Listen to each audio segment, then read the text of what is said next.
After 1,624 long days of little to no info, Baby Keem finally released his long-awaited album, Casino, today. I'm gonna break down the 11 tracks song by song and talk about my thoughts on the project as a whole. The tracklist starts us off with an angelic, heartwarming sample that features a calm, effective flow with hard-hitting lyrics from Keem, just venting about his recent life and how this album is a big jump for him and his whole life. This intro really reminded me of United in Grief off of Mr. Morale and the Big Steppers, the way the intro really introduces all the ideas the album will be talking about.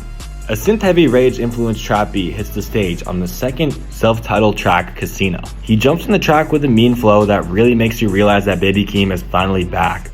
This track highlights the current lifestyle of Keem and has one of the hardest beat switches I've heard in a while from a modern hip-hop album.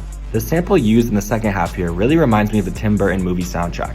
He continues to absolutely murder this track, showing off his rapping capabilities, and even continues to vent on his grandmother's passing and recent life events that have really shaped him. This track is absolutely insane. This is exactly what I wanted to hear coming out of this album. The absolute energy on this track is crazy, and I love the way it ends with the slapping bass and the beat dissolving into just his voice with a background vocal. Birds and the Bees brings a cool groovy beat with a cool electronic lead and the baby sounding voice many fans definitely wanted to hear again. The background vocals on this really complement the strong but simplistic beat. I love the way the bass hits on this one. The performance isn't anything insane, but it's overall a good track that is very enjoyable. It's definitely not a standout for me, but it's a good track overall. Good Flirts opens with a jazzy instrumental and some really unusual singing from Keem. This is something I don't think we've ever seen Keem do, and he hits this really nice, it works really well, and it flows really nicely into Momo Boyd's vocals as well. This isn't exactly what I thought this track would sound like when I saw the Kendrick Lamar feature, but I was pleasantly surprised by the direction this track presented.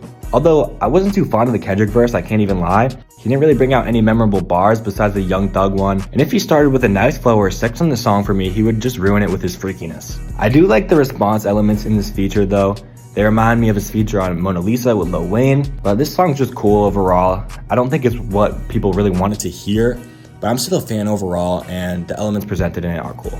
House Money has a cool slow sample that as soon as I heard, I knew he would absolutely flow. And that wasn't even wrong. Before the actual beat even comes in, he's building up his presence very well, and I love the performance on this one. His flow and the engaging vocals really drive you into it, and we hear some surprise ad-libs from Kendrick on this one, and he gets his own verse about halfway through the song. I'm not gonna lie, I didn't like this one either. I don't like how he came on the track, and I did like when his voice flew into the harmonizing of everything, but I feel like as well, the second Keem verse was a little bit underwhelming compared to what we hear at the start of the track and the build-up overall. But overall, it's a cool song. I enjoyed it. It's just, I overall expected more, I'd say. I'm Not a Lyricist really caught my attention with his percussion-based drums and engaging piano beat. When he hops on this track, it really reminded me of an Andre 3000